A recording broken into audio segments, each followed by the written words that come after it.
Welcome to episode 63 of Beer with Strangers. I'm your host, Tony Russo. I almost said Tony this week.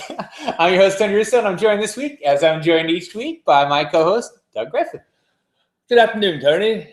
And I'll start with the weather report. Today, sunny, and it looks like just a few clouds, but the sun is out and it is warm. Yeah. It's supposed to get up to the upper 80s today. So, brew club tonight at our place in Millsboro. So we usually have the brew club there once a year, and this is our time of the year. Oh, that's fun.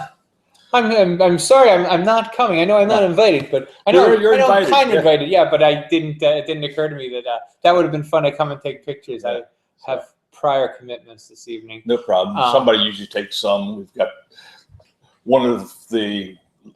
somebody puts it on the website. Delmarva United Home Brewers. Right.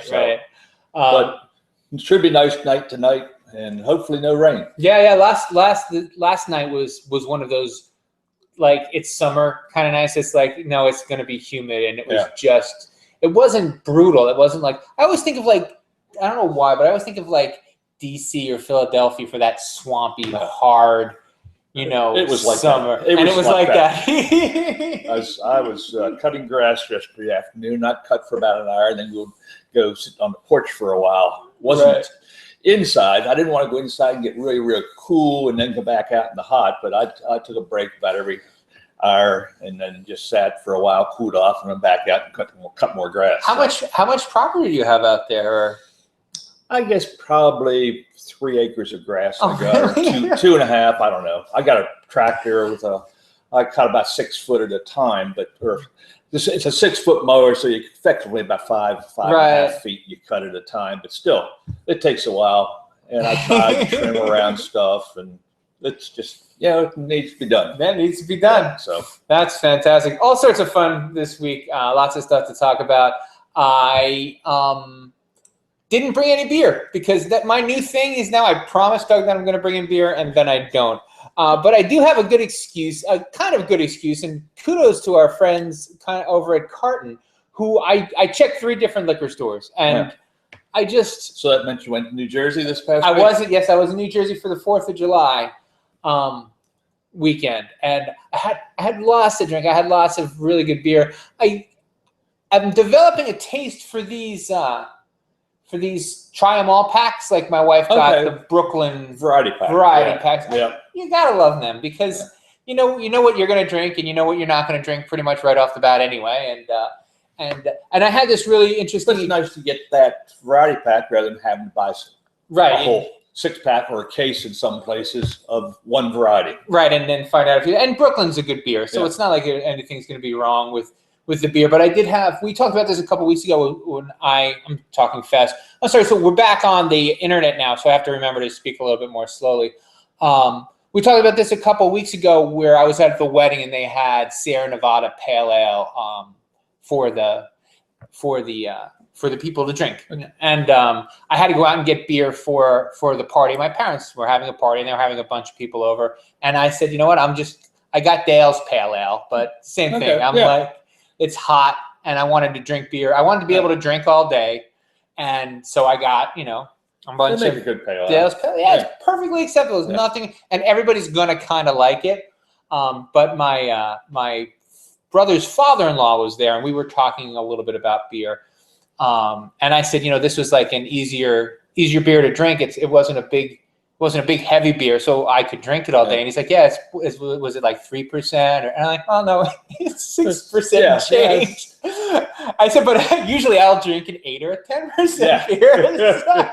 It's all relative. So for me, and that's what he said. Yeah. So for me, the 6% are nice, and I just drink them all day, and I wasn't going anywhere. Clearly, had a great day. Hope to finish losing all of my New Jersey weight before I go back to New Jersey again. I ate a lot of food. I drank a lot of booze, and it was all beer all the time, which is something I haven't treated myself. We talked about this last week too. I haven't treated myself in that way in a long time, but I'm starting to more. I don't know if that's good or bad, but I'm like you. We celebrated on Sunday though instead of Saturday. Right. I went to Donna, who works here. She had a 4th of July event at her house. Oh, cool. She and her boyfriend. Boyfriend's daughter was in town. They normally live in England, and they wanted to have a real celebration. They're U.S. citizens, but they're working now in England. So she wanted to have a 4th of July celebration because she's here and wanted to celebrate. So I think we had 40. They had 40 people, and we took a bunch of tables and chairs and took some beer and some wine for the event. So it was a nice party. Yeah. So. And so, how did you bring something that everybody would like? Is that what you? I took one of those lagers I've been working on. So it went 5 gallons of it went. And we took I took a cider and then a strawberry white Merlot, and they didn't go through all that, but they did go through 5 gallons of the. That's funny because that was and you were doing that 1 gallon at a time, right? No, they're 5 gallons. Oh, all right. What was the one you were just doing? Oh, you were adding water back in. Yeah. Right. Okay. All caught up. And speaking of which, the other thing that we had to drink, which split everybody right down the middle, was mead. Earlier this week, I interviewed John Talkington, who will be opening the Brimminghorn Meadery in Lewis, not far from your shop, as I understand it. In the spring is a hope. And I did a story on him for the paper. And it's in this week's Laurel and Seaford Stars. You can catch it page 33 next to the crossword puzzle. So if my writing starts to bore you, you can do something else. And as I noted also, there's a whole bunch of stories in the paper by you. I do a lot of writing. And one of the things that flavor, nobody was like, people mostly liked it, but the people who didn't like it said they took a sip and they're like, "This is not for me," and they just gave it back. But my brother liked it, and I didn't think he was going to like it at all. My buddy Keith liked it, and I liked it a lot. And my daughter Megan liked it. She's not 21 yet, but she's like, "Oh, we should go get some of this." I'm like, "Believe it or not, mead is still pretty hard to get. It's not. You're not going to find it in like liquor stores and stuff like that. Not in Jersey anyway." Right. A few you might, but it's not as prevalent as obviously wine is. Right, yeah. But you have to ask for it. They may have it somewhere stashed away. But what was interesting about the mead, because I've never had mead at all before, was I want to say it tasted like earthy or dusty, but I think that was the pear, because it was pear. It was the pear flavored. And so it was sweet, but the sweet was like it ran into this leveling kind of flavor. But there's all kinds of meads. You can find some that are dry and other ones that are sweet. So it depends upon what you're looking for. Yeah, as in beer. And I would have called this medium body. I don't think it wasn't real heavy and it wasn't real sweet, but it was substantial and certainly not dry. It wasn't a dry. It was right in the middle of the road, perfectly acceptable. I quite enjoyed it. Looking forward to getting him to open up, and so I can have more. One of the things that I didn't get, I don't think I got to fit it in the story, was that they're going to have like a drinking hall style, like a Norse gods theme. Yeah. So I know you're going to be able to taste things there and buy. Yes, you'll be able to taste it, and that's what he was talking about, having the lower alcohol stuff on tap, and then the higher alcohol stuff in bottles. You get samples, but you can buy a larger quantity to drink there. And or take away, or to take away. So I'm really looking forward to it. I hope I believe they're starting construction soon, or they've started construction. I haven't seen. I was by there a week ago, and I hadn't seen anything yet. But I know it's supposed to start soon. They're putting up a pole building, which goes fairly quick, so it'll be quick. And then he'll have to lay everything out he needs as far as fermentation tanks and bottling facility and all that. And then get to work. Yeah. So, I mean, I'm still pretty excited for him. It's kind of a bummer. He wanted to do it part-time, but the law doesn't allow it.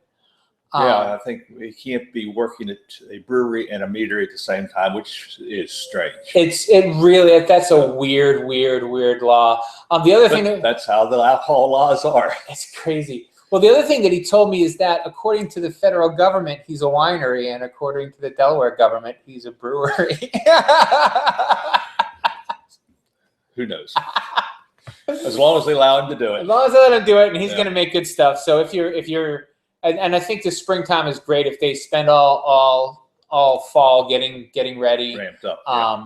By the time the spring hits, I think everybody will be ready for it. I'm really looking forward to it, and good luck to him. And it should be a good location for him on Route 9. There's a lot of traffic there, especially summertime. So yeah, people just coming through. Yeah. It's funny. One of the things that going to the ferry, I had to start to learn to appreciate that, because there was a time where I would like run over 3 people before I'd get behind a chicken truck on that Route 9.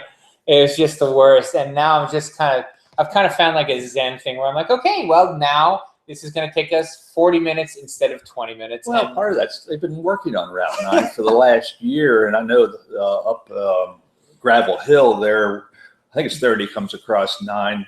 That's been going on for almost a year or more now. It just takes forever. I'm not sure why, but they're widening Route 9 some, which is part of the problem. Yeah. So. And they're doing something at Route 5 now. That's the new. They'll be starting something at Route 5 in the next couple weeks. Couple months. Yeah. Years, whatever. Yeah.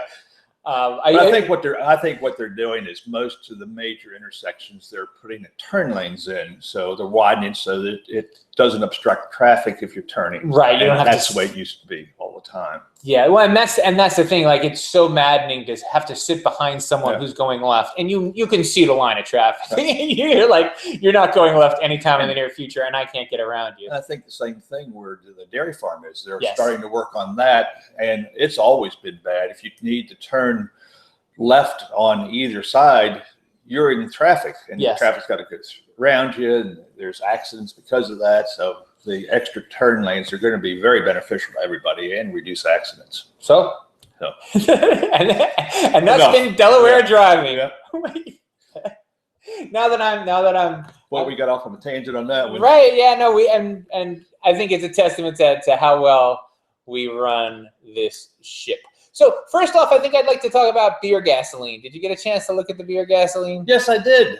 And it seemed like there's 2 types of beer gasoline, like level 1 and level 2. So level 1, they're talking about actually it's grown specifically on land that's going to be used for crops of some sort. Right. So it's taking up space, where level 2 gasoline is byproducts of something that would have been thrown away. So I think it's great if you can get the level 2, and they're talking about the breweries having the slurry and have extra, I guess they use it for different, I'm not sure what they're fermenting, or they're making ethanol from it. I know they're making ethanol, but where is that ethanol source coming from? I can't believe the breweries are throwing that much of the ethanol away. It might be the refining. I was under the impression that it was just super refined, like they're used to refining corn. So if there's even a hint of sugar, they're gonna find it. I think it's great though if you can do that. It's a source that would have gone someplace else. Yeah, and not to particularly good use. Yeah. It's right. It's still a lot for a lot of breweries. They're still trying to find kind of ways. Like my favorite story is about Lori at Third Wave, and they made this watermelon beer, and I like to tease her because it wasn't my favorite beer, but she said, well, the story about that is we had a deal with a farmer that we would give him our spent grain, and he would give us produce. Yeah. And he had a bad year, whatever, and just gave them pallets and pallets and pallets of watermelon. I can see that, where if you've got a farmer who can't sell, or there's the quality of the fruit is not sellable, that's got sugar of some sort in it, and with the slurry, the yeast slurry that they're talking about coming from the breweries, that is a source of it's just sugar too. Ethanol, right? So any more that they can use something like that, I've seen fields and fields where there's been, you see all these cantaloupes or watermelons smashed, or just left to rot. If you can, but then it's I know those type of vegetables, or I think vegetables in general, are a very labor intensive. To get them out. Yeah. So somebody has to go physically to lift them. Right. And for watermelons, they put them in cartons of a certain size. Otherwise, I think they crush themselves. But right. So but the crushing doesn't matter if they were going to put it in the tank anyway. But if they could do that, that's wonderful. Yeah, it's a renewable source, and I know around here they take out what they can sell, and then whatever's left just rots in the field. Rot it in the field. And and that also goes back to what we were talking about a couple of weeks ago, where we were talking about breweries that were using water saving methods and energy saving methods, and it's just I like the idea of turning breweries loose on problems, because that's what they all day they are just solving. Right. You know this, just solving new problems, creating problems, and then solving them. If the government makes it more beneficial tax-wise, then it's even more incentives. Absolutely, absolutely, and I don't feel like the farmers would be missing out very much if they weren't getting, I think that it's more of a friendly. I mean, the farmers aren't having trouble feeding their cows and things like that, and there's a difference though between spent grain and slurry, isn't there? Oh, the spent grains are just what's left after you mash the grains in and remove the sugars from it. That's going to the cows, and I think there is some still nutritional value that the cows can get out of it. Right. There's still, and there's fodder, or there's just, they need so much roughage in order to process their food. So this adds to that roughage. So, and then the slurry is just yeast and whatever water's left after the brewing process. So what you guys, stuff on? Yes, all the stuff that falls out to the bottom, that's your yeast slurry. And there is some alcohol in there, but for most purposes, you can't use it. And that, I understand there is some in there, but mostly yeast. But maybe there's enough that they can use that for something, or distill that. Or maybe they can kickstart the yeast. Do you think they possibly could kickstart the yeast with watermelon or whatever? Right, a little bit more sugar to wake them up. Right, to ferment that and then distill that. Yes. So all for that. Oh, and also, I'm sorry, in the apparently I'm in charge of finding breweries department. Snow Hill is looking for a brewery. So if any of you are out there, the town owns a building. They want to put either a brewery or a distillery in the building. And so Seaford is seeking a brewery. Right. Well, or brew pub. Worcester County just changed the distilling laws because Secrets is going to start making Secrets brand vodka. Well, they've been doing. I feel bad for the guys at Secrets because they don't have any profit margin over there at all. So they really need to find a way. Well, they've been having their products, but Delaware distillers in Lewis has been doing that for the last year or so. Mm-hmm. So and now they'll be able to do it on site. But the addition to that is that if somebody wants to open another one somewhere else in the county, now they'll be able to. And the town of Snow Hill is very interested in having anyone who's interested in opening a brew pub or a distillery. They already have the Lazy Lizard, where I got thrown out of the Lazy Lizard. I don't know if I mentioned that or not yet. You did. I did. I got thrown out. They said that I wasn't a real writer, and they threw me out. But they're only in production. They're not selling. They don't have a tasting room or anything. Yeah. They're in Snow Hill. In Snow Hill? And so they moved from Ocean City to Snow Hill. Right, but I don't know. I know the building they were in Ocean City burned. Burned to the ground. The Lazy Lizard, she burned to the ground. That's horrible. That was my Jamaican accent. You don't want to hear my Spanish accent, apparently. But anyway, so Michael Day stopped me at an event yesterday, and he said to let everybody know, to put the word out if anybody's thinking of opening a brew pub, that Snow Hill owns the building and would make it very comfortable for any potential owners. They're just dying to get someone in. And once they get someone, I don't know if it's free rent, but it might be. It might be not real expensive. Right. And I don't know if you're familiar with Snow Hill, but it's that big, beautiful. It's called the Old Opera House. It's this big, old brick building right on the corner. Huge windows, completely renovated inside. And I figured that would. I was surprised that it already wasn't a brew pub, because when they were doing the work on that, and I was working there, and this was maybe 4 or 5 years ago. I'm like, yeah, someone want to stick a brewery in there because it's just a cool space. How about we have what was the first topic? The Brewtroleum. Yeah. How about Brew Opera? Brew Opera House, right? Brew Opera. Or Brew Movie. You know, we need an Almo's Tap House style place around here. So I would be for that. I would drive to Snow Hill. Yeah, right. We could get up and we could tap dance and do all the things. So anyway, anyone who's interested, please reach out to me via the website, or you can reach out to Michael Day if you know him. I don't have his in Snow Hill. He's poor Michael Day is the he's addicted to being an economic development guy. He was economic development in Salisbury, and then in Pocomoke, and then in Berlin. And he's retired 3 times. Wow.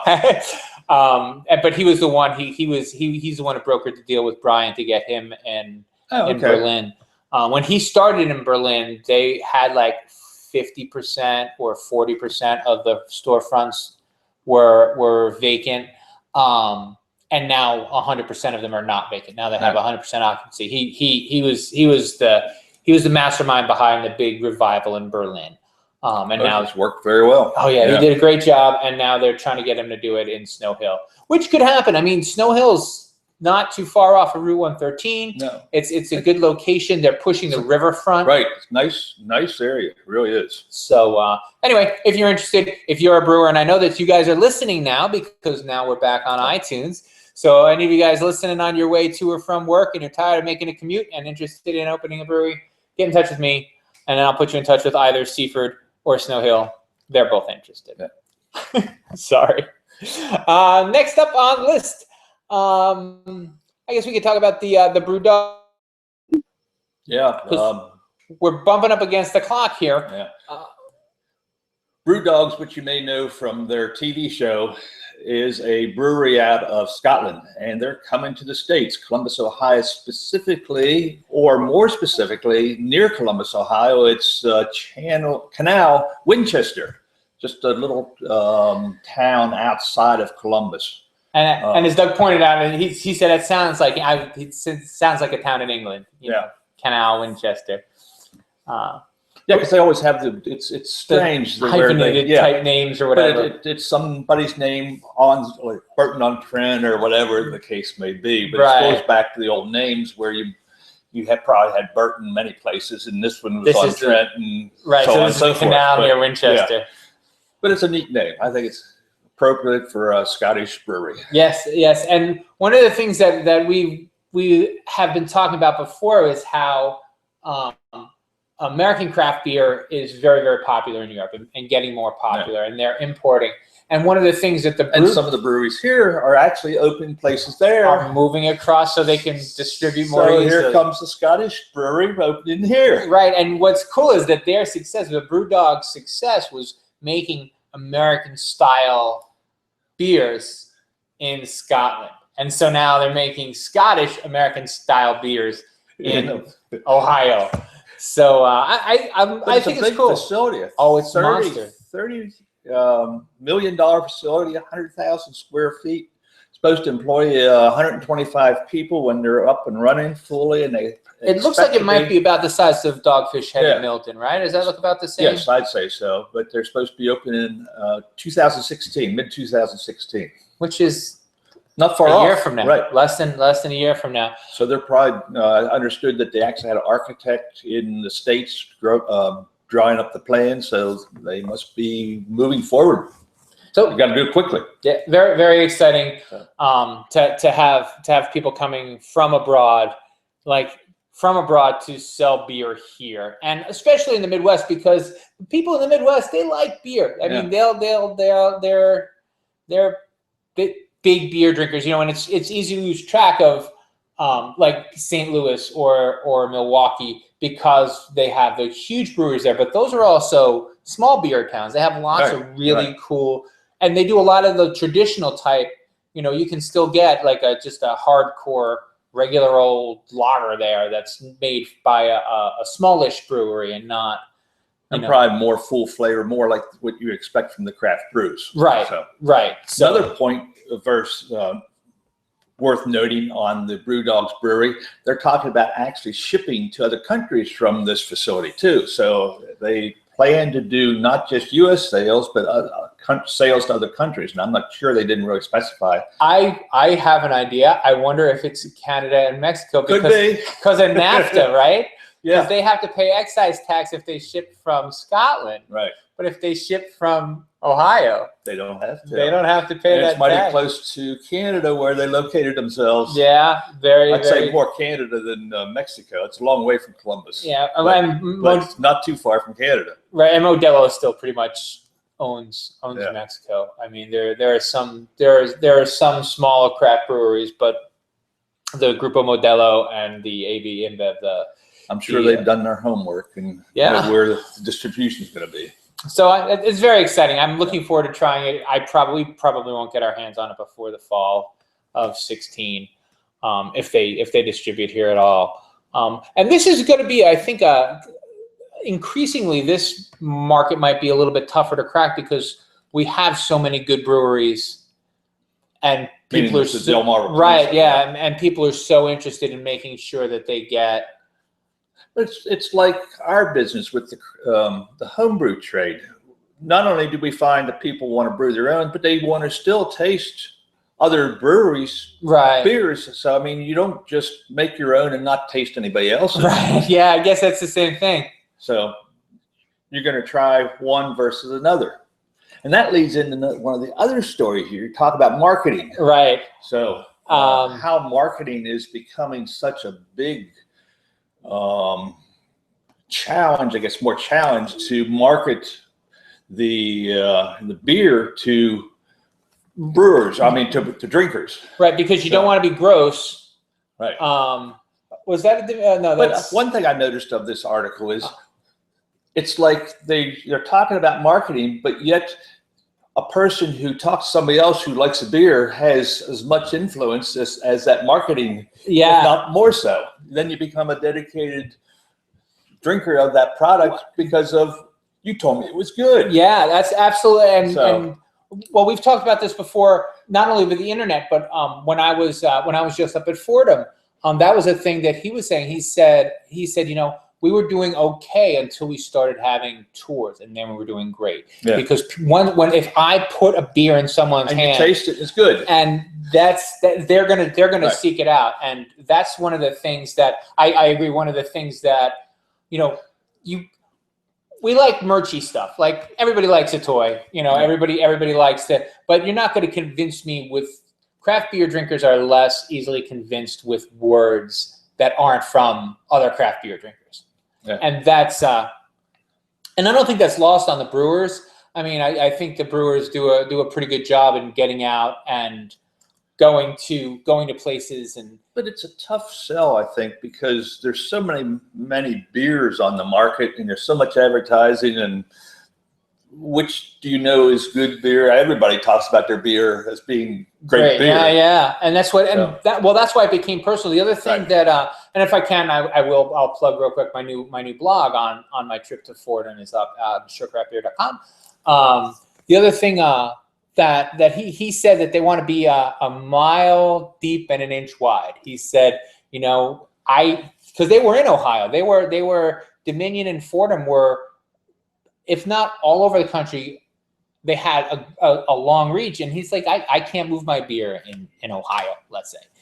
He said, because it's just on the shelf and you're going to pick up what you like. He's like, but if I concentrate on here where I can go out and we can get on taps, and if we have taps here and people here like our beer, then we'll do fine. And if we grow, we grow. But there's no point in just trying to throw it out there and saying, well, it's a craft beer because somebody might buy it, because every beer that I send out of Delaware may or may not get drunk. Well, I think that's one thing that you can talk about Dogfish as being Sam's always been very creative in his, can't say it's always marketing, but he does events. He does things that are notable that everybody, even yourself, writes about. Yeah, so absolutely.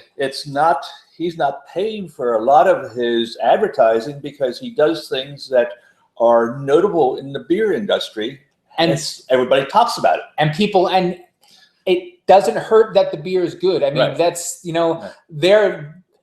I have reached a point, for instance, with Dogfish, like if it's got that little Dogfish on the label, it's going to be pretty good. I mean, now there's always beers here. It might not be my favorite, right. but I'm never going to say, It's a bad beer, yeah.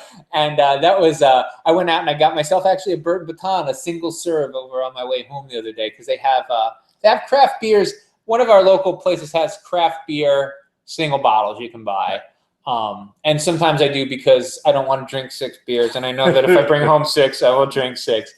And I picked up a Midas Touch, and then the Burnt Baton was there, and I'm like, no, that's the beer I want. It's nice and hot out, and the Midas Touch was which is one of my favorites, but I wanted something with a little bite instead of the sweet that you get from it. But it was just this complete. Like, it's going to be good. So when you get everyone's attention and getting them to try it is I think what we're getting at. If you get them to try it and it's good, you're in good shape. And I think that's how because he hasn't grown by just sending cases of beer to bars and hoping that it gets sold. I mean, he goes with the bars, beer. Right. But he also does, notable things throughout the industry. Mm-hmm. So he's been president of the Brewers Association, so he gets his name out there through different things he does. And the other thing, I've become friends with a guy named Matt Funk, who's one of the reps in the area, and they are, as far as I can tell, the people who work there are all in. They have bought into this idea, and when he talks about the beer, when he gets people to try it, he was the guy that was at the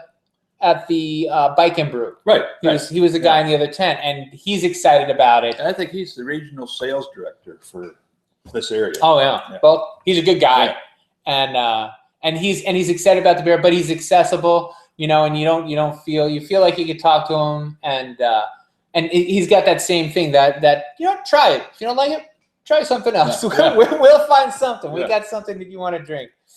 And I think that's going to be all the stories we're getting to. I don't know if we've gone over time. I keep forgetting to look when we start, but I do know that I have an appointment I have an appointment at 1:30. So we better get moving. We're coming crashing to a halt here. Make sure next weekend. This is for us here at Extreme Brewing. We've got a extract brewing class this weekend. Starts at 2:00. You want to attend, please let us know. We try to limit the space, but we still have some space available. Next weekend, we're going to have an all-grain class starting at noon. We always have plenty of space around. We do it outside, so we'd love to have you. We never know who's going to show up, but there's always somebody who's brewed. You get different perspectives on brewing. We walk through the whole brewing, not walk through, we actually brew a beer at both of the classes. So this Saturday at 2, brewing beer here, extract class, 2 hours, 2.5 hours time. Next weekend, we'll start at noon, and it runs roughly, if you want to see the whole process, to about 5 o'clock. So please come. And check the websites for any of the things that you want to know. Go to extremebrewing.com, XTREMEBREWING, or EXTREMEBREWING.com. You can click on everything else, and we'll give you the list of the classes. We'll give you the link to the website. We have redone the website, redone the website. Feel free to swing by and take a look at it. It's not the beautifulest website, but it's a little bit cleaner. It's a little bit friendlier, and more important, it allows us to get back on iTunes, which is something we've been trying to do for a while. Which is something I've been trying to do for a while, but haven't because I've been lazy. But I'm done being lazy. So you got it done. Yes, and if you have subscribed on iTunes, we have one review, and it's a bad one, and it just says try harder or something like that. So if you're listening and you like us, please make sure you review us on iTunes. Just click. 3 stars is nice. 5 stars is great, but 3 stars is nice. If you don't like us, then you don't have to review us. That's fine too. We'll consider that a 5-star. A non-5 star and a 5 star are kind of the same if you don't like us. If you're interested in reaching out, you can do so through the website. You can get me.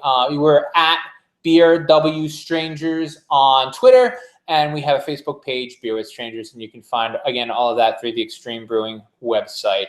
And that's it. Until next week, we'll see you. Bye.